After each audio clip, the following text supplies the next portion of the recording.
What is up, amigos? Today we're looking at a supersonic carrot, and I want to ask you a philosophical question. What makes a carrot a carrot? Is a carrot moving faster than the speed of sound still a carrot? Well, this is what we're going to find out today, and this is the carrot we're looking at. This is the carrot in question, and you can see it has quite a few striations on there, such as like when you were to peel it, plus a little some of those divots which you get in some carrots. Let's get right into the meat and potato of this carrot.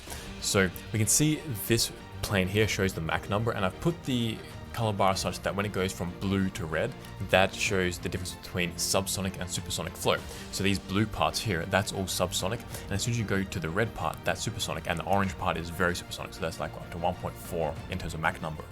Now, interestingly, over the carrot, because it like sort of wobbles a little bit, like the front is a little bit pointed downwards and the bottom is like pointed upwards a little bit, there is not a uniform Mach shock happening. Like, so these Mach like local subsonic areas are not uniformly placed around the carrot concentrically. You can see there's like a little bit of asymmetry here. But when you get to the back of the carrot, that's when you start to get this shock wave forming. This is the orange part that we're seeing. And then at the very back of the carrot, because we've like taken out the like leaf stalk little bit, there's a hole in the back of the carrot. And interestingly, that then results in quite a cool wake. So this is like a subsonic wake. And when you get very close to the back of the carrot, it goes almost down to 0. Now we have the pressure plotted through this plane going through the carrot. And one thing that's interesting about carrots is that out of all the vegetables, they're probably the most well suited to traveling at sonic flows. And the reason is because it is very pointy at the front. Then as you go downstream, the carrot starts to increase fairly uniformly in terms of its cross-sectional area.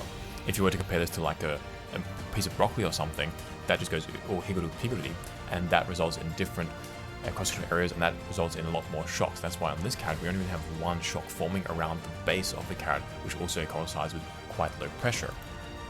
Now we're looking like to the carrot from the upstream downstream. We have a plane going straight through the carrot upstream to downstream, and again colored in the Mach number.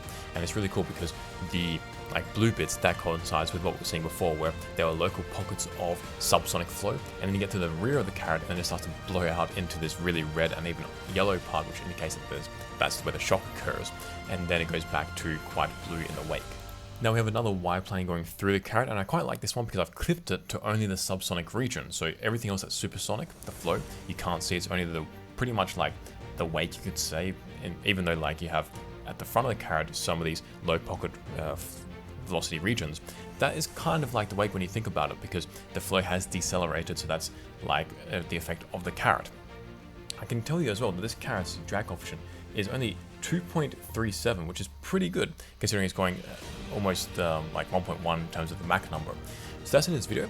If you liked it, make sure to like it, and if you want to see other vegetables going at the speed of sound or faster, let me know in the comments below, and make sure to subscribe to see more videos like this, and I'll see you next video. Peace out, amigos.